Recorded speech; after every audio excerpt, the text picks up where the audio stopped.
Good evening, everyone. Welcome and thank you for joining us. My name is Gina Weatherup, and I will be your moderator this evening. I am a Fairfax County resident. I also happen to be a professional mediator and facilitator. I'm very happy to join you tonight. Before we jump right on into questions and answers about vaccine equity here in Fairfax County, I would like to first present everyone who's here from Fairfax County and our community organizations. Jeff McKay, of course, is here with me, the chair of the Fairfax County Board of Supervisors. And Chair McKay, I believe I have a whole list of folks who we were hoping would join us tonight. I don't know if they're in the meeting right now, but I'm going to go ahead and share their names. Carla Bruce, the Chief Equity Officer with the Office of the County Executive. Benjamin Schwartz, MD, Director of the Division of Epidemiology and Population Health in Fairfax County Health Department. Ramona Carroll, the Program Manager for Community Impact Unit in the Department of Neighborhood and Community Services. And of course, our community organizations that are responsible for sponsoring this program tonight. We have folks from Network Nova, Rowan Tree and the Anti-Racism and Equity in Action Group, Black Women United for Action, and the Virginia Latino Advisory Board. Thank you to everyone for joining us this evening. And providing technical assistance tonight is Stair Calhoun with Network Nova. Stair, I believe you wanted to say a few words. Thank you, Gina. I am not sure we are streaming as live as I thought we would be. Oh, that's too bad. Here we go. The Facebook piece? I think maybe now it's working. Okay, great. Thank you. Welcome, everyone. So we are being recorded, transcribed, and we're live streaming not on Facebook but on Otter tonight. Okay, the recording will be available at our Network Nova YouTube channel.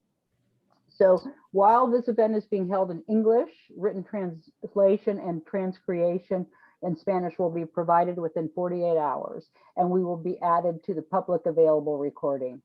Please put your comments and question in the chat. So if your concerns are not addressed, we will be able to get back to you after the meeting and continue the conversation. And please behave yourselves in the chat. Thank you. Back to you, Gina. Thank you, Chairman. Thank you, Stair. Yes, this is a public meeting, just to remind everyone about that. Let's talk for a moment about why we're here this evening.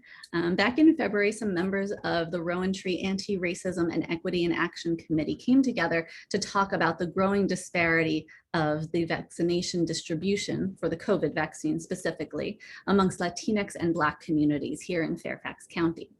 And in March, several organizations and local business owners signed on to a letter to our Fairfax County leadership, urging them to address this problem throughout the county.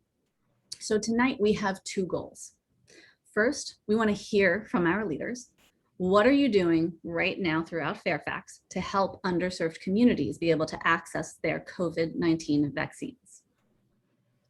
Second, we would love to be able to get some concrete commitments from our leaders. We want to hear what they commit to doing in the next few months to make sure that the issue of vaccine equity remains at the forefront.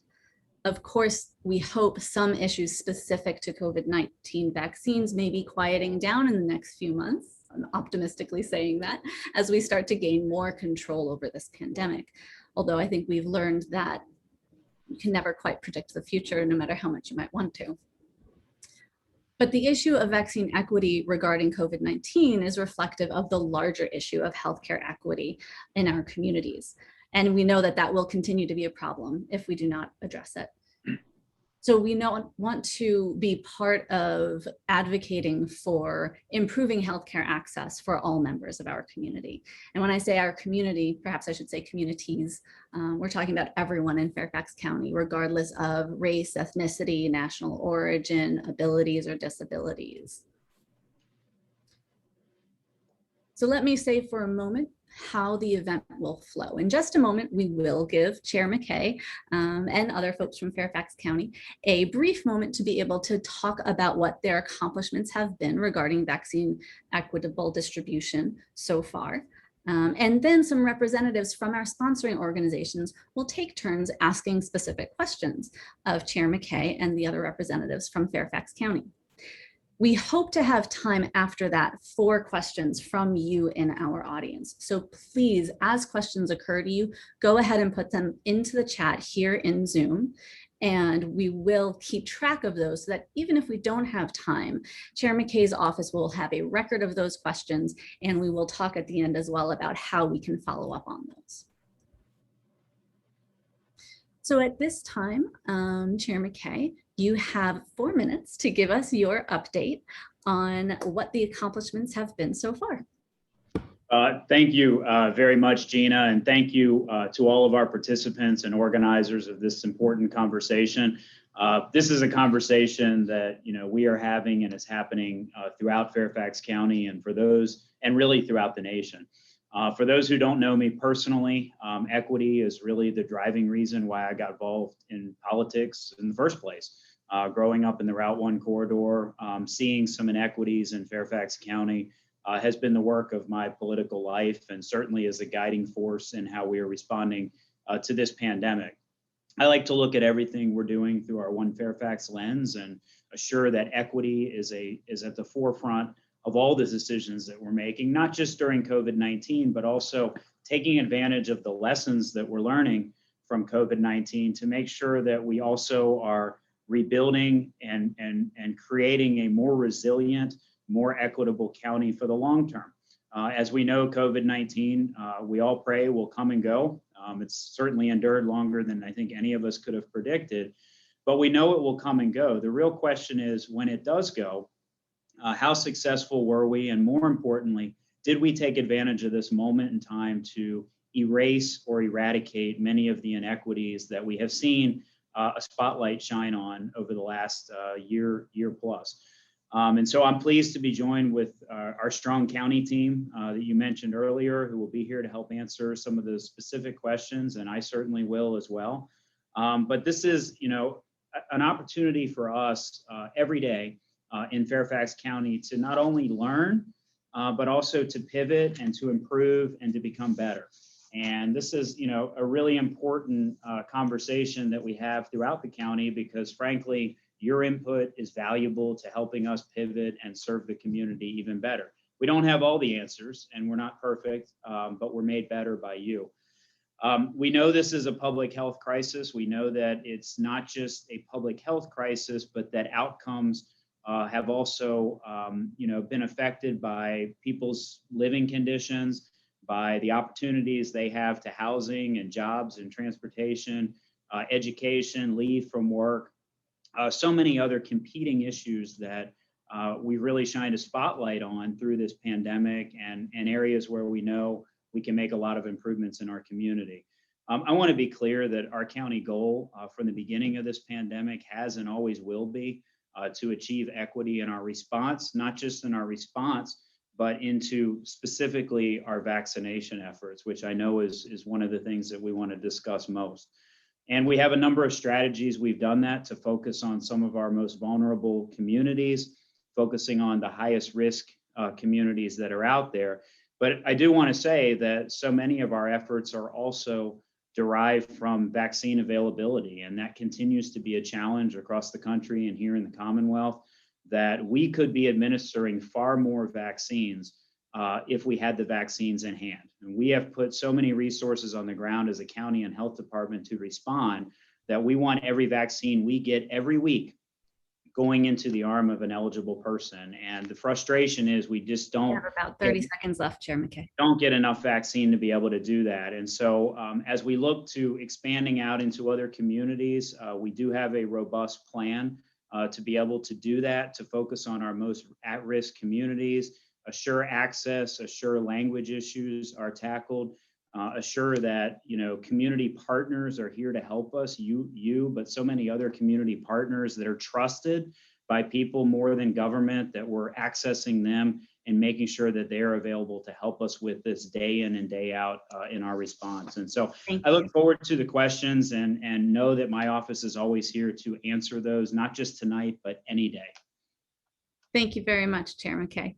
I want to just highlight again that the purpose of this discussion tonight is to hear more details about concrete plans to help particularly Black and Latinx communities in Fairfax County get easier access to the COVID-19 vaccine. But at this time, I get to turn the mic over myself to our representative from Black Women United for Action, to Barika Porter.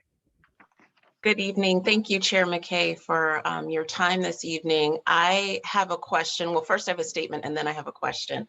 So the initial statement is, just like Gina said at the beginning, that this is really a community coalition of people that are coming together out of concern for our neighbors, our coworkers, our friends, and we really, really want to focus on people in particular who may not have direct access to some of the networks that some of us sitting in the room have. And so we really have a concern for how specifically you are engaging underserved communities, and looking at the response that you provided.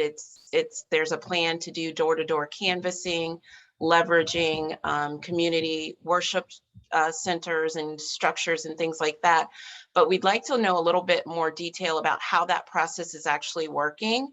My understanding is there are several churches and mosques and synagogues in the area that are ready and willing to support the efforts. And I want to know how that word is getting out to people, how people can volunteer to participate. Also, how are you recruiting people to do that door-to-door canvassing? So if you could speak to and expand on like the specific details of how you're engaging community partners and how we can come alongside to help your efforts.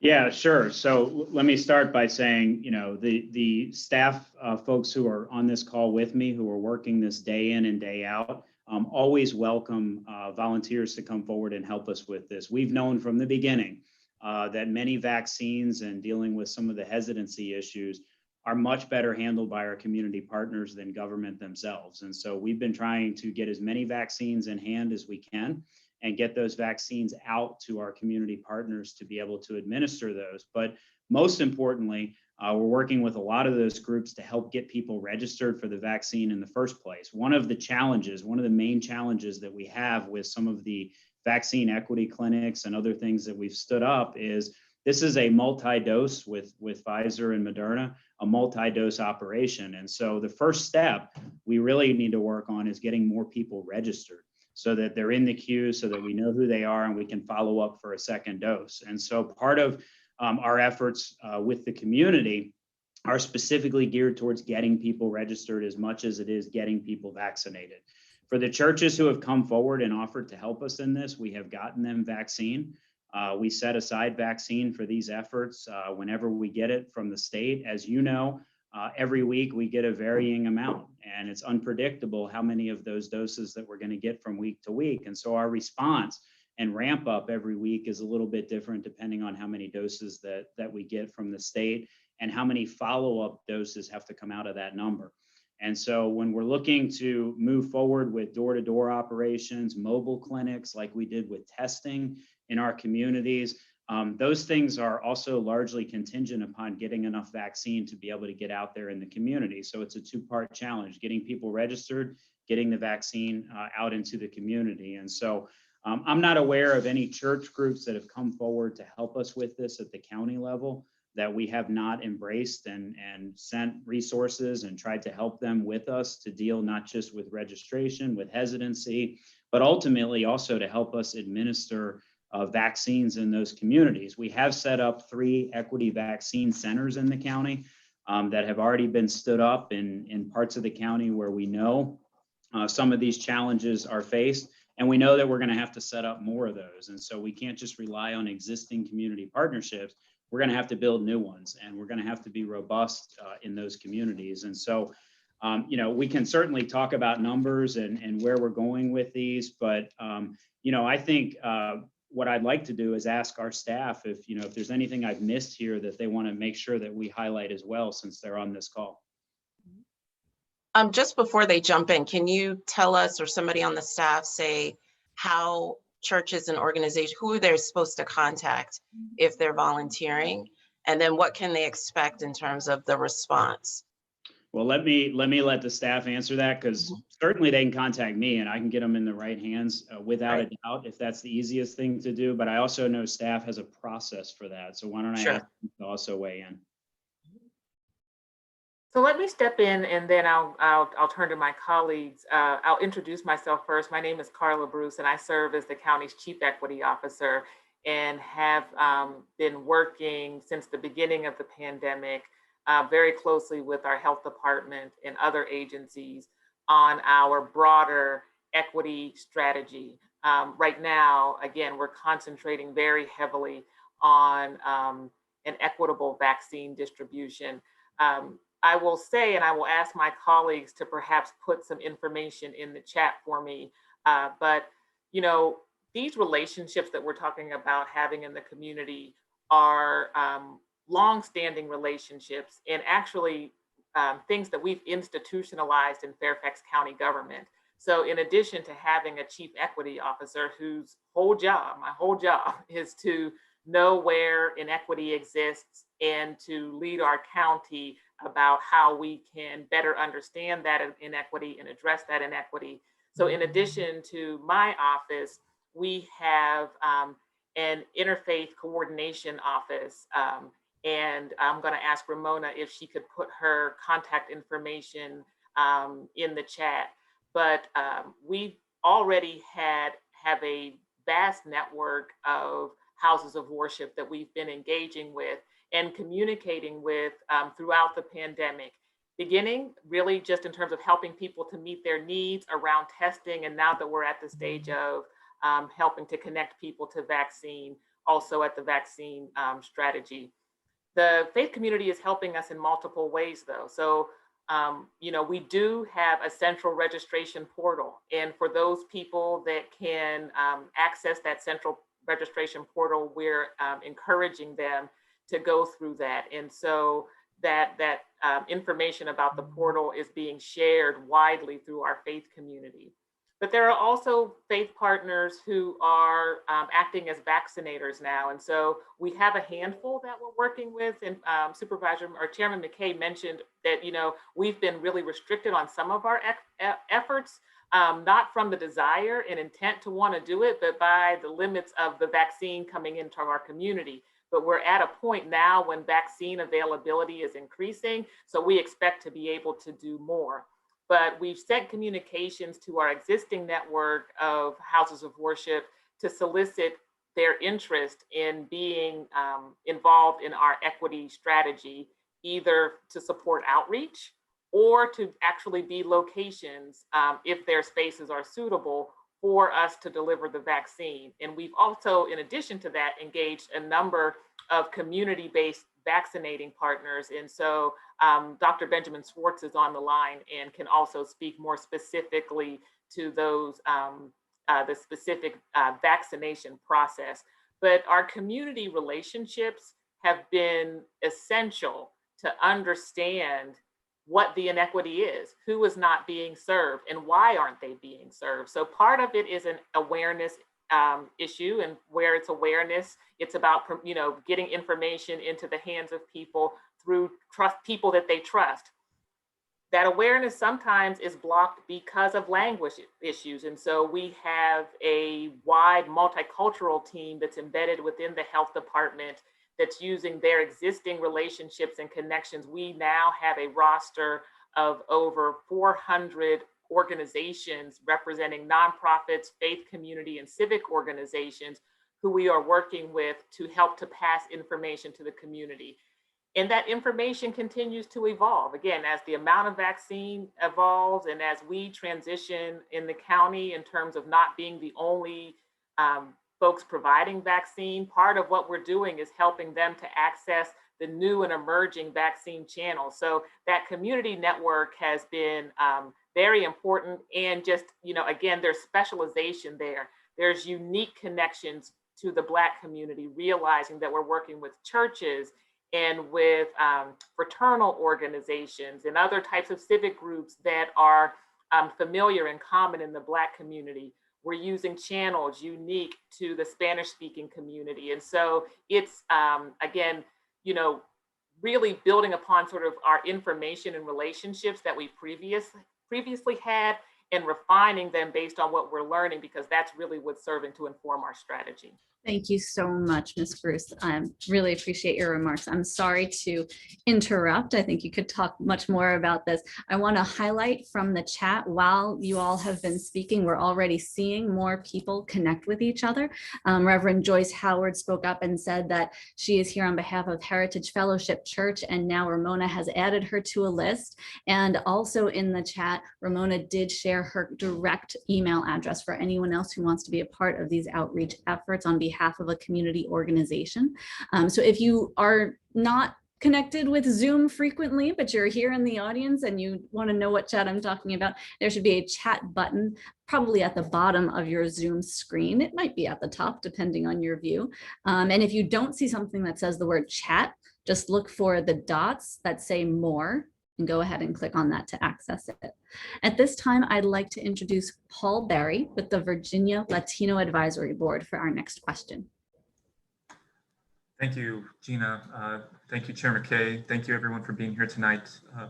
The Virginia Latino Advisory Board is a group of individuals that I have the privilege of chairing right now. We serve Governor Northam, and we have a statewide mandate to evaluate policy and budget questions and solutions for the Latino population in the Commonwealth.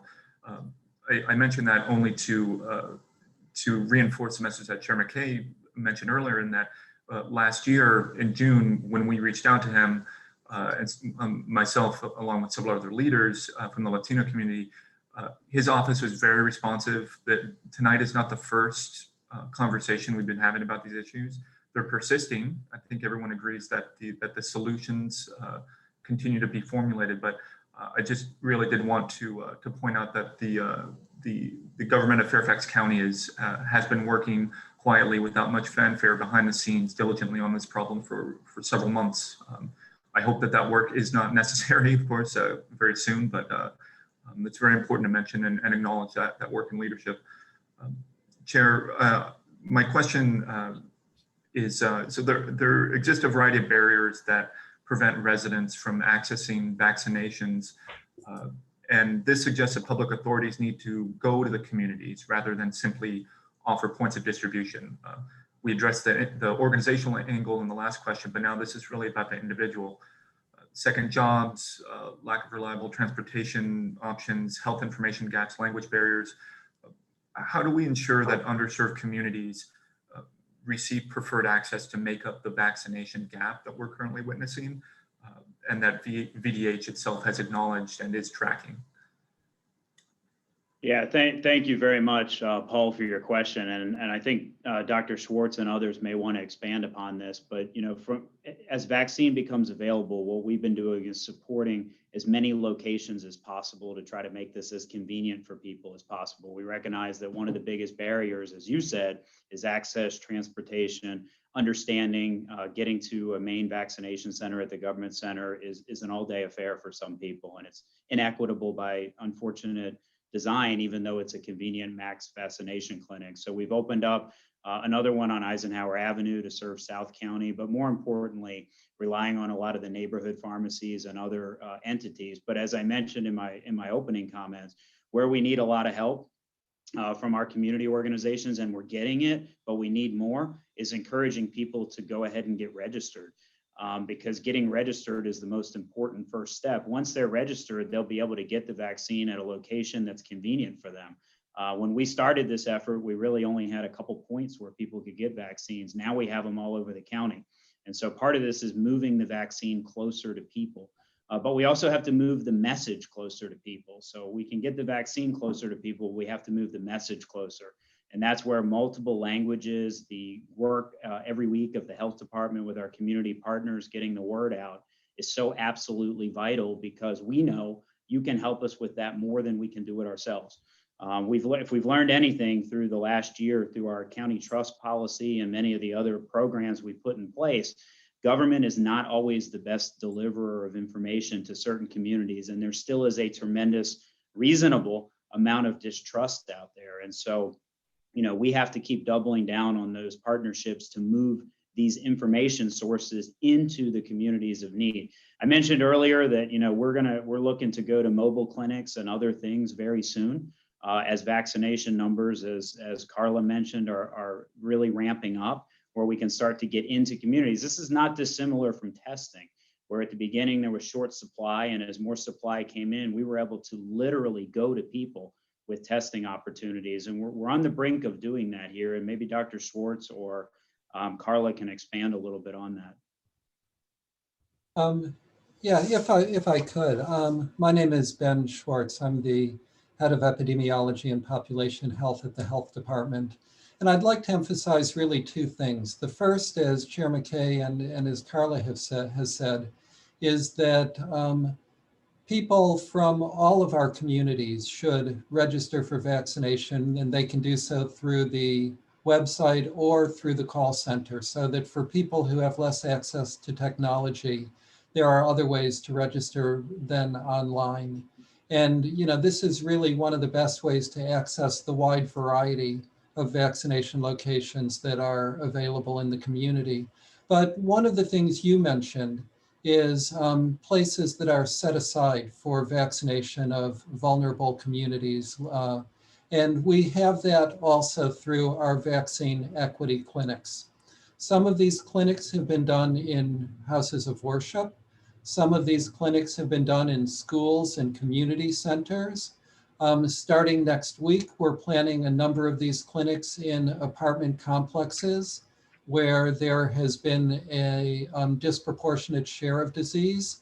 And these are the same apartment complexes where we had testing events earlier in the pandemic. So using the connections that we've made with the apartment managers, with the community, with the local organizations that serve that community, we are really trying to reach out as much as we can to hold these clinics and to vaccinate people who otherwise would not be able to access vaccination.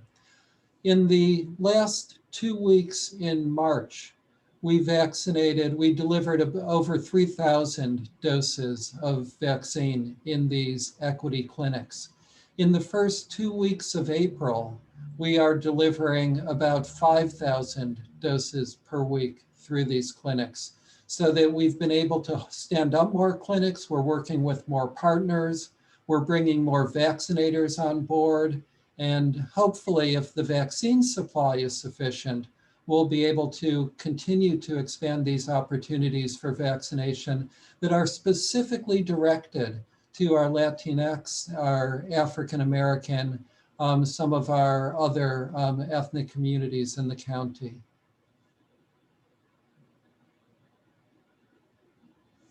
Thank you. Thank you, Dr. Schwartz. Thank you, Chair McKay, and thank you, Paul. At this time, I want to move forward to our next question, which will be asked by Phyllis Simon, who is with Rowan Tree's Anti-Racism and Equity in Action Committee. Phyllis? Thank you, Gina. This question is on prioritizing language and accessibility barriers as a part of public health goals. Non-English speaking people often face increased vulnerabilities because of a lack of access to official public health news in a language other than English. Fairfax County acknowledges voting as a fundamental right, and we do what we can to ease access to elections, providing all election materials in English, Spanish, Vietnamese, and Korean. Public health impacts even more residents than voting does, including non-citizens, children under 18, and other non-voters. No COVID-19 information in non-English languages was available in Fairfax County website until very recently, more than 1 year after general awareness of COVID-19. The first question is, what is being done in Fairfax County to create access to public health information in languages other than English? And the second part of this question is, Fairfax County has access to resources for translating election-related materials into Spanish, Vietnamese, and Korean. In addition, many Fairfax County schools also provide information in other non-English languages such as Arabic, Amharic, and Chinese. Are these same resources being tapped to translate COVID and COVID vaccine-related information into non-English languages? And the third part of this question is, what languages are next in line for Fairfax County for COVID and COVID vaccine information? Well, the answer to your question, Phyllis, is yes, those resources are being shared and used for this. In fact, I had State Department of Health folks ask me how we were able to accomplish some of that because we're so much further ahead of the Virginia Department of Health in this language access portal. I would say that, you know, the health department has an outreach team and they have supported the development of robust multi-language materials, written, radio, video messaging that we've been doing in Spanish, Vietnamese, Chinese, Korean, Arabic, Farsi. The county continues to have a multilingual communications message and strategy. Equally important, we have 7 days a week at our call take centers. We have English and Spanish speaking call takers working 7 days a week. And for other languages, we have accommodated those with a live agent that, you know, is available during certain times for translation services. Our vaccination sites are serving you know, over 1,500 clients regularly, and we have interpreters available at those locations for in-person translation services. I've been downstairs in our building here and have seen that in action when that comes up. And so we are, you know, we're doing a lot in this space. I will acknowledge we can always do more. Paul, who was just asking the last question, can remember when we sat down a year ago, you know, we talked about this huge language barrier. And, you know, for our large Spanish speaking population, information was also developed with them to make sure that it was factually pertinent and correct, and that we had people to spread that information for us into their communities of interest. And so, you know, this is an ongoing issue, but we absolutely have put the resources into this and understand the challenge that's there. And I'm sure that Carla wants to expand on my answer, but, you know, the simple answer to your question is absolutely we are. Carla? Yeah, I would just add that, I mean, with every other part of our response to COVID-19, our strategies are evolving. And I would say our language access capacity has grown significantly since the beginning of the pandemic, as you have noted. But what I will offer is that some of what we are doing are sort of things that we will continue to build upon moving forward. So people always talk about the pandemic and how we might find a silver lining. And some of what we have learned in terms of communicating messages that are meaningful, not just translating messages, but sharing information in meaningful ways, are things that we can continue moving forward with even beyond the pandemic. Our volunteer corps is also very diverse. So we have a medical reserve corps and encourage you know, the recruitment of people who have language capability other than English to join that medical reserve corps. So that's another way that I think that the community can help us in building that language access capacity. And I would also mention that in this period, because language access was such a significant challenge, we designated a language access strategy manager, a position who is in charge of our broader language access strategy. And like I said, not just sort of doing initiatives, but building up our institutional capacity as we move forward. And let me just add one last piece, Phyllis. We also have relied and had success with a lot of the media in the county that are specific to different cultural groups. And, you know, we're always looking to expand that. So we know that many folks in the county read different media sources in their own language. And we've gotten a lot of help from them also in spreading our message to that broader community and making sure that it's language appropriate. Phyllis, we do have another couple of minutes for this topic. Did you have any follow-ups you'd like to ask?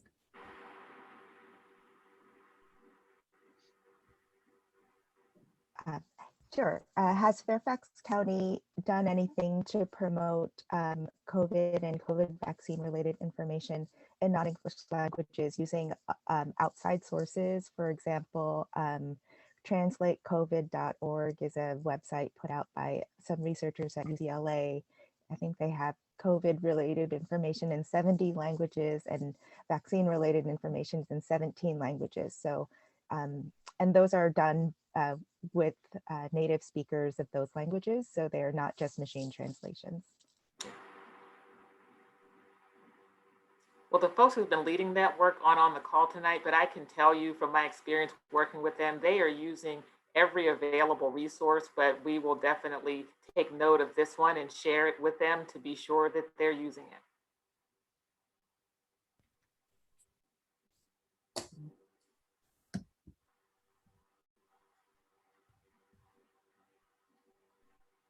Thank you so much.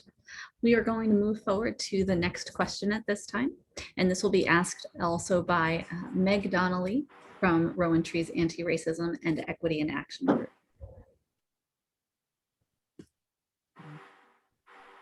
Hi, thank you so much for taking the time today. We truly appreciate it. The pandemic has required an unprecedented response in terms of state and local coordination. Fairfax County has its own health department coterminous with the county lines, facilitating easier decision making. Still, we have observed that the Black, Indigenous, Asian, and people of color fell behind and are still behind. Something in the Virginia Department of Health and the Board of Supervisors coordination, it seems like went wrong. How can the independent Fairfax County Health Department better translate broad guidance from the state health authority meant for all counties into specific leadership tuned for Fairfax County's most vulnerable populations? Thank you, Meg. I'll start and allow the others to weigh in. Our independence has been helpful to us, and we do talk with the state, every minute of every day, it seems like. I think our independence has been misconstrued by some, though, as we have the ability to set our own rules, and we don't. For example, the way in which the vaccine was prioritized was set by the state. We are mandated and required to follow that vaccine rollout strategy.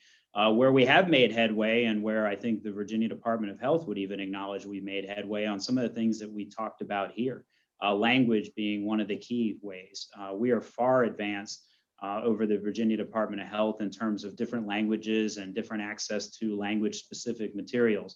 And it does give us an opportunity to engage more of our partners and get them more involved in the distribution and the education components of our health outreach strategy. I would note that Loudoun and Prince William finally gained, I think yesterday, an opportunity to set up their own independent health departments. And a lot of their reasoning was looking at some of the things that we've been able to do that they have not been able to do. And frankly, even our registration system that we've maintained on our own for this long period of time was done to try to cut out confusion for folks and make access to the vaccine easier. And so we have tried every step of the way to try to take a state process and make it more appropriate for us at the county level. And I still trust that having that local control gives you a better delivery of information and a better outcome, albeit some of the national trends, we have the same challenge as you have said with some of the national trends. But I do think this status that we have with the state has benefited us in a lot of ways to be more flexible. Does not give us authority, however, though, to set our own rules with distribution. And I think that's something that Ben, I know, grapples with every day, and Carla, and may want to add to that. Let me pick up on a couple of the things that Chair McKay said. The registration system that we have here in Fairfax County is one example, so that we are registering the same priority categories as the state is. But even before the state came up with a statewide registration system, we had one in Fairfax County. Initially, we experienced some growing pains, as happens frequently with any big IT system, but we've worked through those challenges, and there are over 405,000 people who have registered for vaccination with Fairfax County. And we've worked through much of that queue and have about 40,000 people remaining. More recently, the state developed their own registration system, which still has a number of glitches, and still those issues are being worked through. But because we in Fairfax County are an independent district and we've been able to have our Department of IT and others working on this system, I think we've been able to establish a smooth and effective system that has worked really well for us. In the area of communications, we've wanted to communicate to our communities that have been disproportionately affected in the pandemic, to our minority communities, to our more vulnerable communities. And we've shared this information with the Virginia Department of Health, and they have given us a grant to use for all of Northern Virginia to more effectively communicate with racial and ethnic minority populations in the region. And so that's another area where I think Fairfax County has been able to take a leadership role, working with VDH, working under the guidelines established by VDH, but using our own skills, our own personnel, all of the capabilities that we have here in the county to take more of a leadership role. And I will just add just quickly, one of the things I think that has really been useful, that was something that we generated locally, is our use of epidemiological data and geospatial data. So we've talked about our relationships with the community and how really it's those relationships that give us this sense. I like to talk about it as how the doors of opportunity are either opened or closed. Where are the inequities and why are they there? But we've been utilizing data to give us a sense of, where people are, right? So we're looking at, sort of all those indicators that let us know that communities are more vulnerable to COVID, and matching that up with where we're actually seeing testing data that shows people have COVID, and then targeting a lot of our outreach and vaccine equity efforts to those neighborhoods. But as the Chief Equity Officer, one of the things I'm really compelled to say is that COVID hit us, and it did impact Black, Indigenous, people of color more harshly than it did other populations. But that's on top of a history of entrenched inequities. We could have predicted who was going to be hit hardest. And I do think that some of the work that we were already doing to address inequity in Fairfax County has enabled us to tackle that issue more responsibly. Again, the relationships with the community, the use of data, and frankly, a commitment from our leadership to prioritize equity. And so, it's important to acknowledge that no one should have been surprised when the data came out about who was impacted most significantly by this pandemic. That same group is also the group that suffers across many other life indicators. It's really how we're responding that I think we want to emphasize.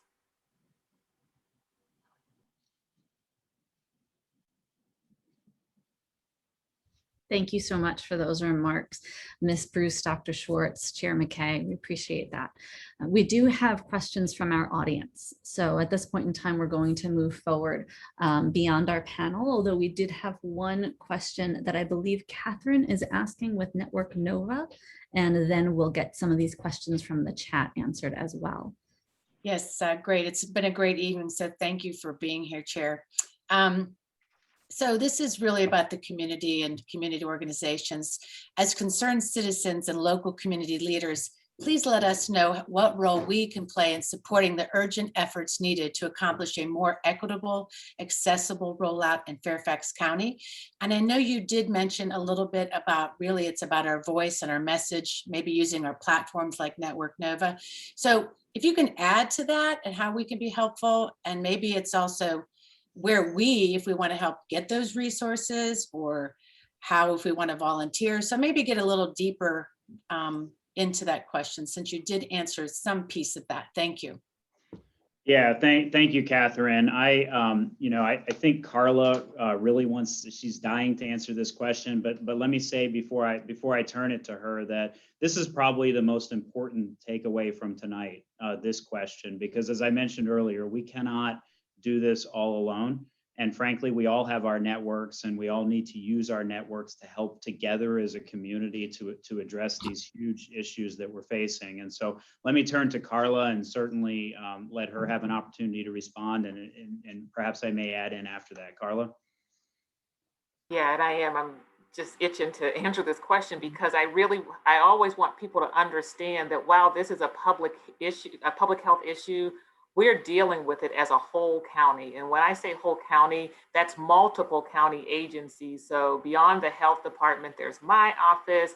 Also represented on the call tonight is Neighborhood and Community Service, who's been working extensively.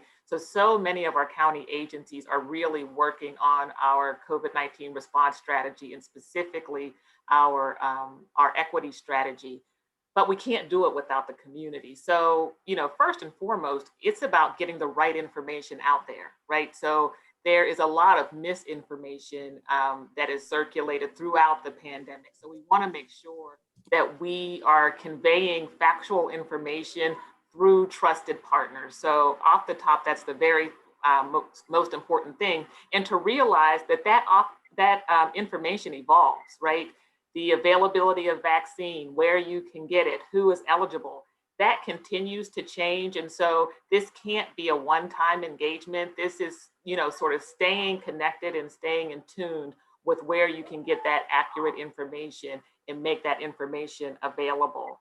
The next thing is, now we're looking for sites. We're in a position now where we expect there to be more vaccines available. And so we want to make sure that those vaccines are being deployed in sites that are accessible to the community. So again, I believe it's been posted in the chat how you can get connected to the county to express your interest in being involved, both in our outreach effort and in our site selection efforts. Again, we don't know really how things are working until we hear from the community. So we really also want to hear back from the community what's working well so we can build upon those things, and what's not working well so that we can begin to course correct, because none of us have had experience in something of this magnitude before.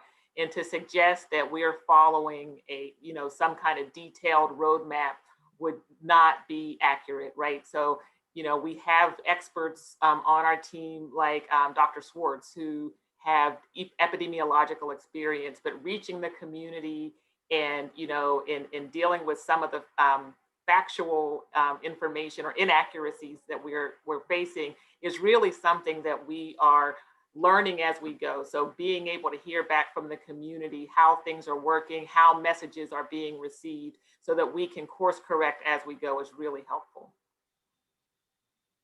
Yes, and just Gina, and you can touch on this if you want, but I think when it comes to my mind is where we get the resources, where we can sign up to train. So hopefully we can get that information. So like you said, people reach out to us and we don't want to give the wrong information. So thank you so much. That's right. Thank you, Kat. Thank you, thank you, Ms. Bruce, and thank you, Chair McKay. We have actually some wonderful questions from the chat on this specific topic.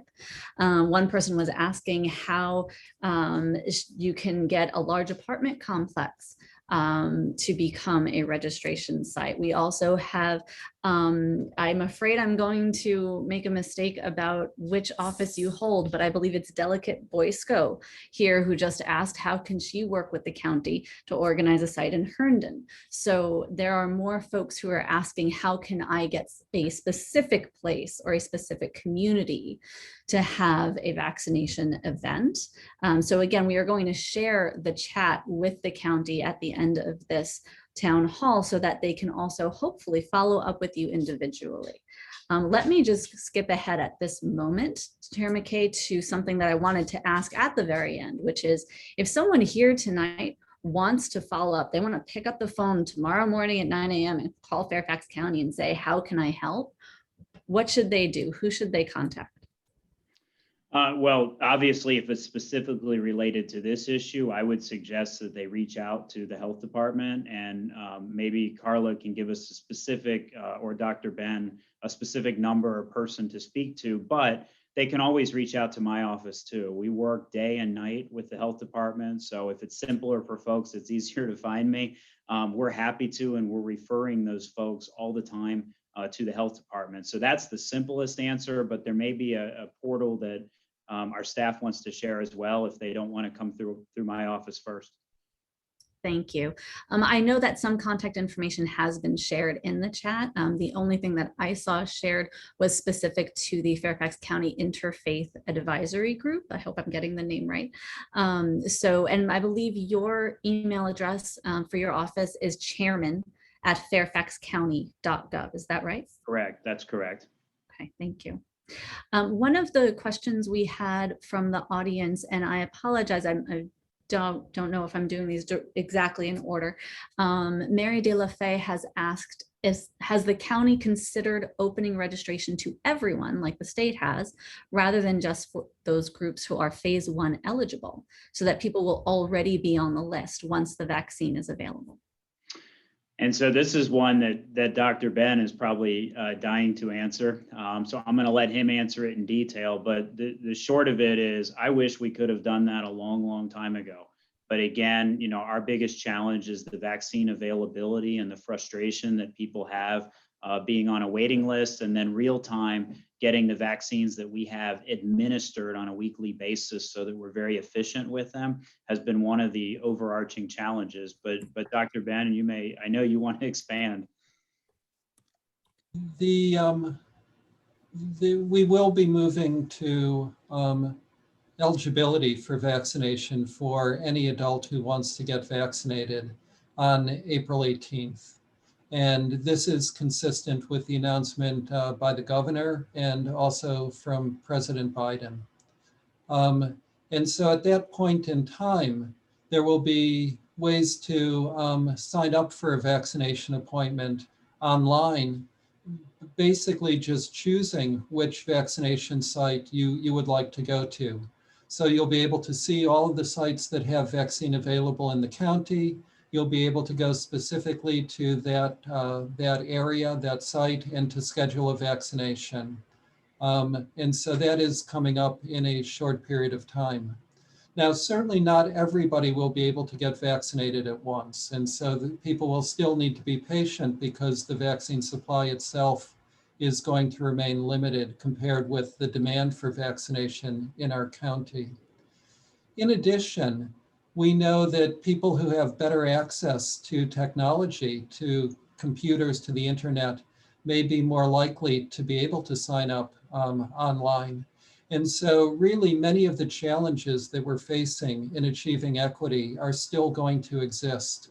So for our partners from community organizations to work with people in their communities, to inform them about the availability, to assist them in signing up online, I think all of that would still be important.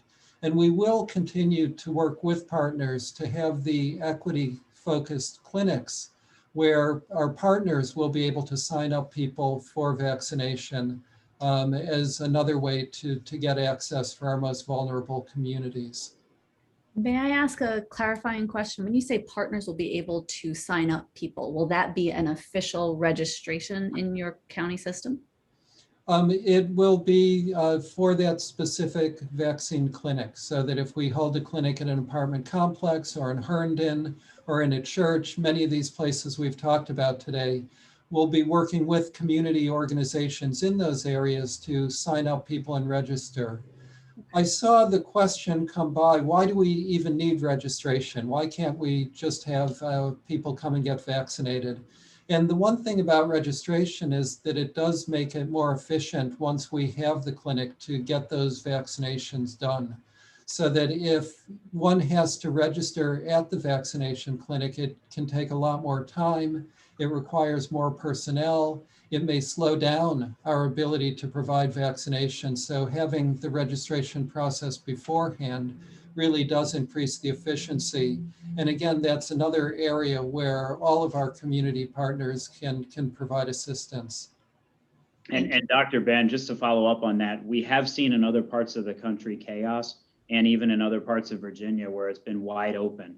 And so the last thing we want to do is violate our own social distancing standards and safety and have everybody come to one location in a first come, first serve lineup, which also is not equitable because there are certainly vulnerable populations that physically are not able to stand in line for hours on end because they believe they can get a vaccination. And so we have a very sophisticated way of texting people and processing people at the government center so that we're not increasing the risk of unvaccinated people.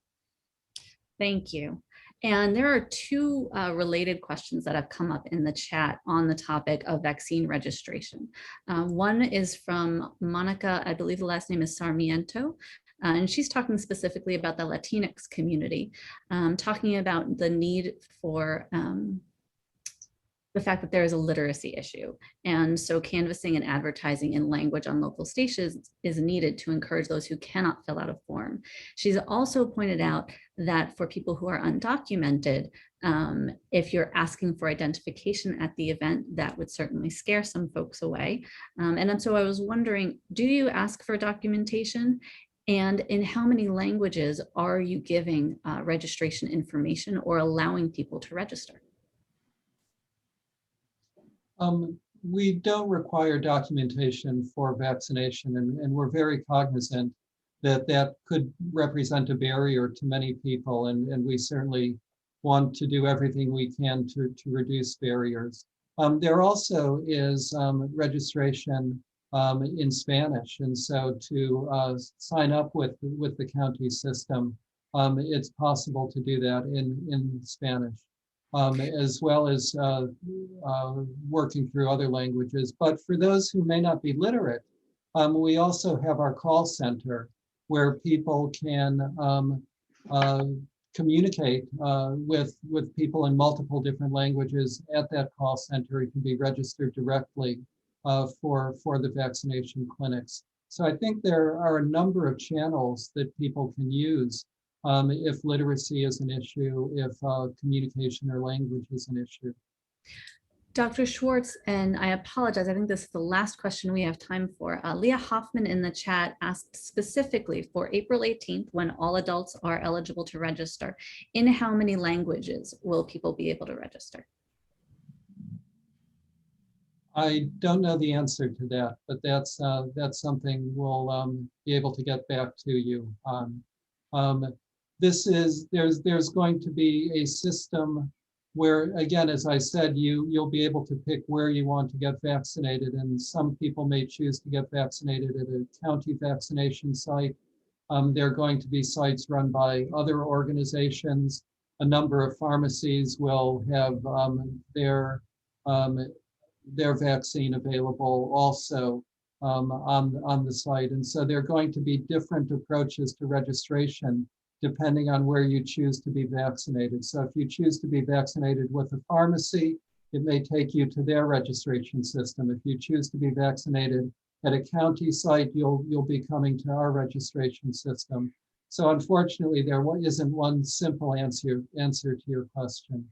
And this is one of the big challenges we all face, Gina, is this is literally evolving as we speak today. I know there's an important call tomorrow to discuss this. There might be a change in the way that happens once everyone becomes eligible. And we're working through with the state to try to understand that a little bit better. And it's kind of one of those examples of the day-to-day challenges we face to try to communicate it out.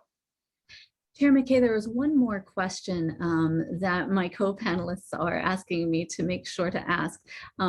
Will the county do a roundtable discussion in Spanish to hear directly from community members? We are always willing to do that.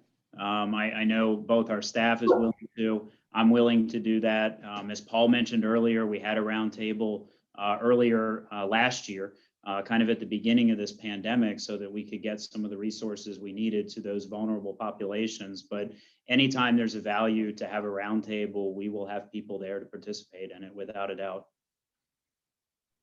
Thank you, Chair McKay, and thank you, Dr. Schwartz, for popping in one more time here. I'd like to remind everyone that Chair McKay has asked for people to feel free to reach out directly to his office via email, chairman@fairfaxcounty.gov. Now, this event tonight is a public event, and so the recording will be on the Network Nova website. This also means that anyone who's participating right now can save a copy of this chat so that you can go back and look at some of the contact information that has been shared, such as to contact the Fairfax County Interfaith Advisory Group. I also want to apologize to Senator Boysko because I said that you were a delegate earlier. So thank you so much for joining us, Senator, and I apologize for making that mistake. Thank you, Chair McKay, for your time tonight, and thank you to everyone who has joined us this evening.